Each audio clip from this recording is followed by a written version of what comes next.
और उत्तराखंड में भी टाउटे तूफान का असर दिख रहा है। तेज बारिश से कई जिलों में आफत लेकर आई है। सड़कों पर मलबे से पहाड़ों पर से मलबे गिर रहे हैं। बर्फबारी लोगों को परेशान कर रही है। पूरे प्रदेश में लगातार बारिश हो रही है, जिससे काफी नुकसान भी हुआ है।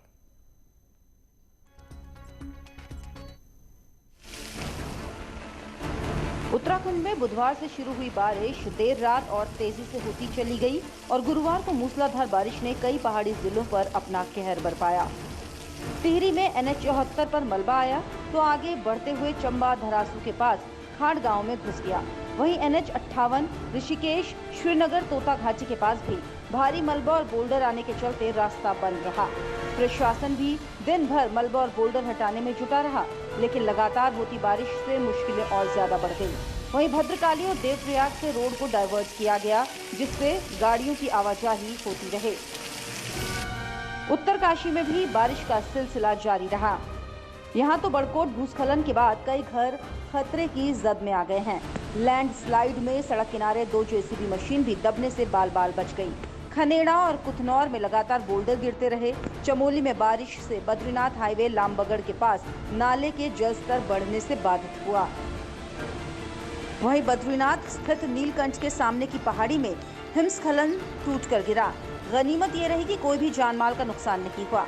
नैनीताल में भी बारिश का असर दिखने लगा, जहां भवाली नगारी गांव में दीवार गिर गई। मलबा घर में घुसने से 2 लोग यहां चोटिल हो गए। दोनों को रेस्क्यू करके बाहर निकाला, जबकि एक घायल को हल्द्वानी भेजा गया। सबसे ज्यादा दुखद खबर चक्राता से आई, जहां के बिजनौर खेड़ा के कोल्हा के पास भूस्खलन से 3 मकान मलबे में दब गए, जिसमें 2 लड़कियों समेत 3 लोगों की मौत हो गई। गुरुवार को दिन भर पहाड़ से लगातार मलबा गिरता रहा। मौसम विज्ञान केंद्र की तरफ से दिए गए पूर्वानुमान के मुताबिक ही प्रदेश भर में बारिश का सिलसिला जारी रहा। पश्चिमी विक्षोभ के कारण आए मौसम के बदलाव से हर तरफ परेशानी ही नजर आई। न्यूज़ 18 के लिए ब्यूरो रिपोर्ट। और केदारनाथ धाम में बीते 2 दिनों से मूसलाधार बारिश हो रही है। वहीं इस बीच कल कुछ शरारती तत्वों ने सोशल मीडिया पर केदारनाथ के ऊपर ग्लेशियर टूटने की अफवाह फैला दी, जिसका केदारनाथ में मौजूद तीर्थ पुरोहितों ने खंडन किया है। तीर्थ पुरोहितों का कहना है कि 2 दिनों से हो रही बारिश के कारण केदारनाथ धाम में मंदाकिनी नदी का जलस्तर बढ़ गया है, लेकिन ग्लेशियर फटने की बात कोरी अफवाह है।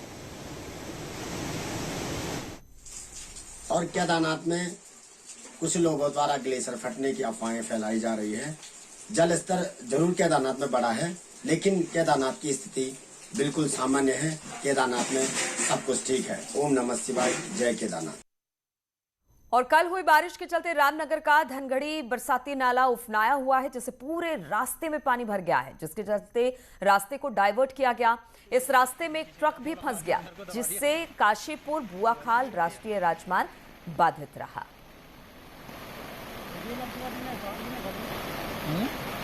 हो रहा क्रेन से सबसे आ रखा उसने उसके वो और तोड़ दिया।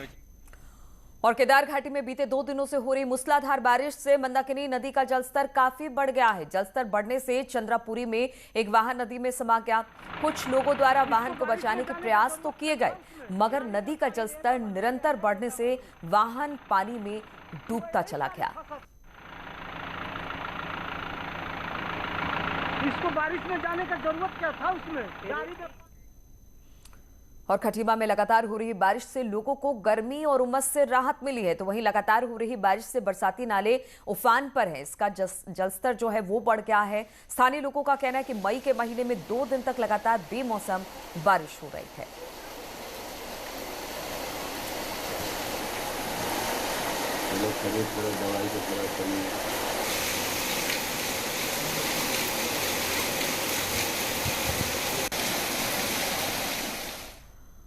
और खबर लेते हैं कि आज राशन की दुकानें खुलेंगी। सुबह 7 बजे से दोपहर 12 बजे तक की टाइमिंग दी गई है। 2 घंटे राशन दुकानों की टाइमिंग को बढ़ाया गया है, लेकिन फल सब्जी डेयरी की दुकान सुबह 10 बजे तक ही खुलेंगी। तो खबर ये आ रही है कि अब सुबह 7 बजे से लेकर 12 बजे तक राशन की दुकानें खुलेंगी। 2 घंटे का वक्त बढ़ा दिया गया है, लेकिन फल सब्जी डेयरी की दुकानें 10 बजे तक खुलेंगी। और उत्तराखंड में फिलहाल कोरोना संक्रमण की चेन तोड़ने के लिए कर्फ्यू लगा है और मैदानी जिलों में थोड़े सुधरते हालातों को देखते हुए सरकार ने 25 मई से आगे की प्लानिंग पर काम शुरू कर दिया है।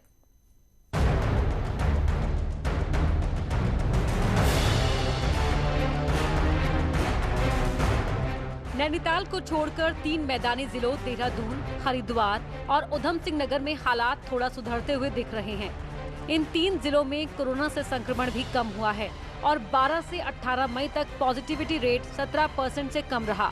इसी बात को सरकार बड़ी राहत मान रही है और हालात सुधरे तो 25 मई के बाद पाबंदियों से थोड़ी राहत मिल सकती है। लेकिन अगर आप देखेंगे 14 तारीख से लगातार ये रिकॉर्डिंग स्टेज पे धीरे धीरे आंकड़े कम होते जा रहे हैं, क्योंकि 14 दिन में ही इस चेन टूटने का अभी तक का जो वो चीज़ सामने आई है। तो मुझे लगता है कि 25 तारीख को जब होगा तो आप देखेंगे काफ़ी अंतर आप इसमें पाएंगे, काफ़ी मैं समझता हूँ ग्राफ नीचे आएगा। इस बारे में कुछ नहीं कहा जा सकता। अगर आशा के अनुकूल परिणाम आए तो निसंदेह सरकार को ढिलाई देने पर विचार करेगी। खबर है कि सरकार 25 मई के बाद 10 जून तक के नए प्लान पर विचार कर रही है, जिसमें बाजारों के रोज खुलने की टाइमिंग बढ़ाई जा सकती है। एक